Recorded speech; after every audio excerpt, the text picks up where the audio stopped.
तो the incarnated emperor के पिछले एपिसोड में हमने देखा था कि वांगलिंग के पूछे जाने पर कि उसका अगला अपोनेंट कौन है, सायोन ने अपना नाम सामने रखा था। और अब आगे तो एपिसोड के स्टार्टिंग में हम सायोन को देखते हैं जो बोल रहा था कि वांगलिन, मैं तुम्हारा अगला अपोनेंट हूँ।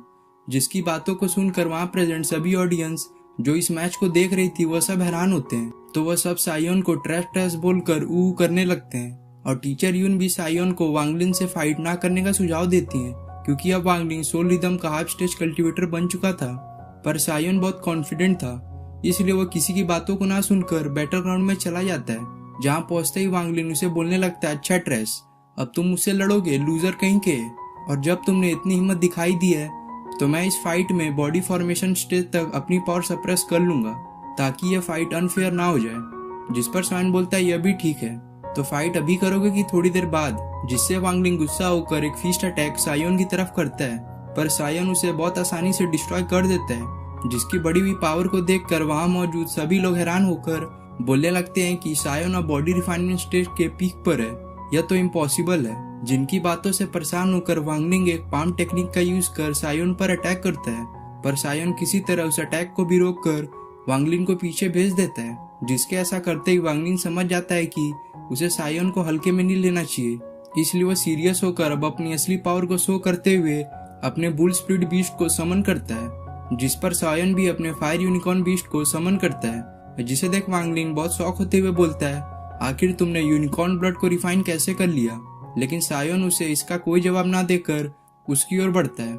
जिससे हम एक तरफ उन बीस्ट को फाइट करता देखते हैं और एक तरफ सायोन और वांगलिन को, जहां दोनों ही एक दूसरे पर हावी होने की कोशिश कर रहे थे। लेकिन सायोन जो अभी बॉडी रिफाइनमेंट स्टेज पर है, उसे फाइट करने में थोड़ी परेशानी का सामना करना पड़ रहा था क्योंकि उसकी फाइट एक सोल रिदम स्टेज के कल्टीवेटर से हो रही थी और वांगलिंग उसे फाइट के दौरान बुरा भला भी बोल रहा था। जिसके कारण अब बीस्ट ब्लड जो सायोन ने अपने अंदर कंज्यूम किया था वह उसके बॉडी पर हावी होने की कोशिश करने लगता है। जिससे अब सायोन की आंखें एक बीस्ट की तरह लाल हो गई थी और उसकी बॉडी से किलिंग ऑरा निकलने लगता है। जिसके बाद सायोन अब वांगलिन को बहुत बुरी तरह से मारता है और लास्ट में मिटियोर पंच टेक्निक का यूज कर उसे ऊपर से नीचे गिरा देता है।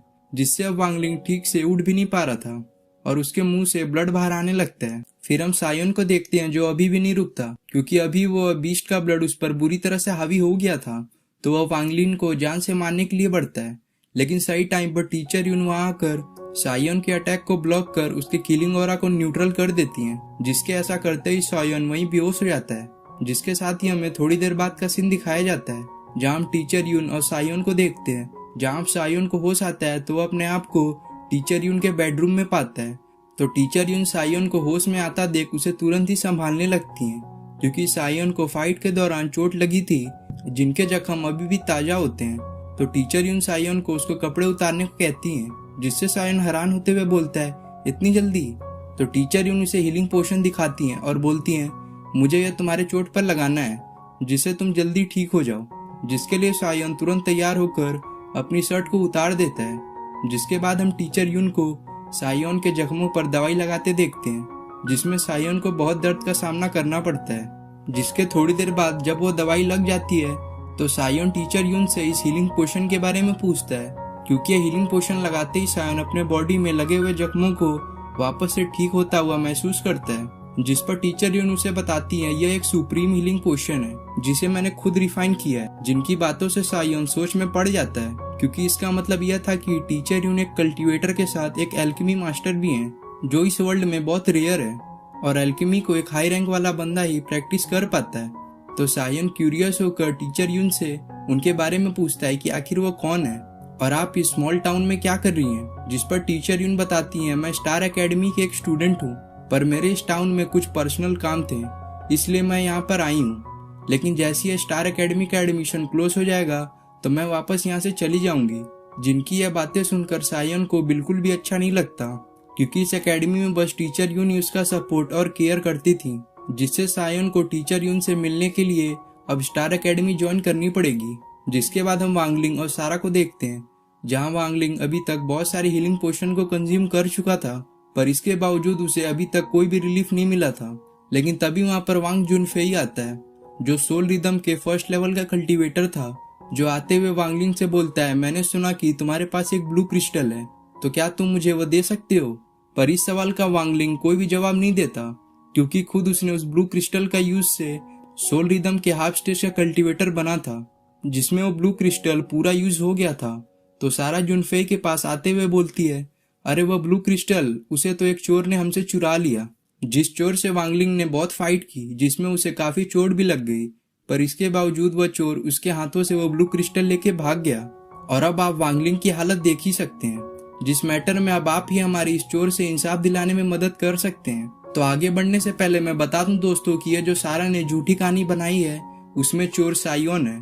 जिसके बाद हमारा सीन सायोन पर शिफ्ट होता है, जो अपने घर की ओर जा रहा था, जिसमें उसे अब रात हो गई थी, जहां वो जाते हुए आज के इंसिडेंट के बारे में सोच रहा था कि भले ही आज मैं वांगलिंग से फाइट जीत गया, पर आज मैं जैसे अपने बॉडी कंट्रोल को खो दिया था, उस हिसाब से मुझे लगता है कि यह जरूर ही उस डिवोरिंग टेक्निक के प्रैक्टिस करने के कारण हुआ है, जिसमें मुझे बीस्ट के ब्लड को कंज्यूम करना पड़ता है, जिससे मेरा कल्टीवेशन बहुत तेजी से बढ़ता है। और कहीं ना कहीं इसी टेक्निक का यह एक साइड इफेक्ट होगा, जो वह सोच ही रहा था कि उसके सामने सारा, वांगलिंग और जुनफेई आ जाते हैं। तो जुनफेई सायोन को देख बोलता है, इस बंदे ने तुम्हें इतना मारा था कि तुम्हारे मुंह से ब्लड आने लगा था, यह तो बस बॉडी फॉर्मेशन स्टेज का कल्टीवेटर ही है। जिस पर वांगलिंग जुनफेई को बोलता है, यह लड़का पहले बहुत कमजोर था, इसे सब बुली करते थे, पर अचानक से कुछ ही दिन में यह बहुत स्ट्रांग हो गया। मुझे लगता है इसके पास जरूर ही कोई खास ट्रेजर या एलेक्सिर होगा, जिसके यूज से वह इतना स्ट्रांग बन पाया। तो जुनफेई सायोन से उस ट्रेजर का डिमांड करता है, पर सायोन बोलता है, अच्छा अब तुम मुझे बताओगे कि मुझे क्या करना है। जिस पर सारा बोलती है, तुमसे कोई क्या ही उम्मीद लगा सकता है, मैं तुम्हें बता दूं, ये वांग फैमिली के रॉयल ग्रुप यानी शाही वंश से आते हैं, तुम्हें तो इनके सामने अपना सिर झुकाकर रिस्पेक्ट देना चाहिए। जिस पर सायोन बोलता है, इतनी बड़ी पर्सनैलिटी, पर इसके बावजूद मैंने इनका कभी नाम ही नहीं सुना, और तुम लोग बोल रहे हो कि मैं इनके सामने बो डाउन करूं, चल हट। जिससे जुनफेई गुस्सा होकर वांगलिंग और सारा को सायोन से फाइट करने का ऑर्डर देता है, जिसके कारण वह दोनों एक साथ सायोन से फाइट करने लगते हैं। जिसमें सायोन भी कहाँ झुकने वाला था, तो वह भी अकेले ही उन दोनों को कड़ी टक्कर देने लगता है। जिनको फाइट करता देख जुनफेई नोटिस करता है कि सायोन बार बार उनके अटैक को बस ब्लॉक कर रहा है, जिसका मतलब यह था कि सायोन उनका यूज करके बॉडी रिफाइनमेंट स्टेज को ब्रेक थ्रू करके अगले स्टेज पर पहुंचने वाला है। जो यह बात जुनफेई वांगलिंग को बता सकता, उससे पहले बहुत देर हो चुकी थी, क्योंकि अब सायोन सोल रिदम स्टेज में एंटर कर गया था, जिसके लिए वह वांगलिंग और सारा का शुक्रिया करता है, क्योंकि उन्हीं लोग के बदौलत से वो इतनी जल्दी स्टेज पर पहुंच सका। जो बोलकर सायन उन दोनों पर अपने स्पिरिट बीस्ट को छोड़ देता है, जिसमें एक स्पिरिट बीस्ट वांगलिंग को हिट कर देता है, पर दूसरा बीस्ट जो सारा के पीछे था, उसे जुनफेई अपने पावर का यूज कर डिस्ट्रॉय कर देता है।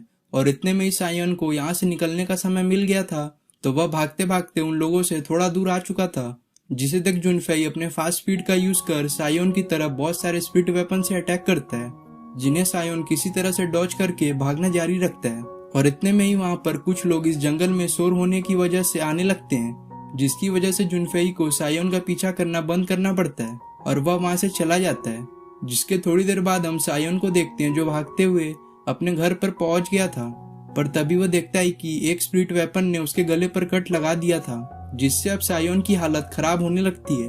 लेकिन तभी वहां पर सायोन की फादर एंट्री मारते हैं, जो उसके कट को देखकर उसे एक मेडिसिन पिलाते हैं, जिसकी वजह से सायोन अब नॉर्मल हो गया था। जिसके ठीक होने पर सायोन के फादर उसकी यह हाल किसने किया वह पूछते हैं, जिस पर सायोन बताता है कि जब मैं वापस घर आ रहा था तब कुछ लोगों ने मुझ पर अटैक किया था, जिनसे फाइट करने के दौरान ही मुझे यह कट लग गया था। तो सायोन की फादर ये बात सुनकर काफी शॉक होते हैं और काफी खुश भी होते हैं, क्योंकि उन्हें समझ में आ गया था कि सायोन अब कल्टीवेशन कर पा रहा है। जिसकी वजह से वो बोलने लगते हैं, अरे सुन रही हो सायोन की मदर, अब हमारा बेटा कल्टीवेशन कर पा रहा है। जिससे हमें यह पता चलता है कि सायोन की मदर अब इस दुनिया में नहीं रही हैं और उसके बस फादर ही बच्चे हैं। जिसके बाद सायोन के फादर उसे क्रेट दिखाते हैं, जिस क्रेट को जब वो ओपन करते हैं तो उसके अंदर बहुत सारे ब्लू क्रिस्टल होते हैं, जिन्हें वो सायोन को देते हुए बोलते हैं, बेटा यह मेरे सालों की मेहनत है माइंड में, और वैसे भी कल स्टार एकेडमी में एडमिशन ओपन हो रहा है, और अगर तुम्हारे पास इतने ब्लू क्रिस्टल होंगे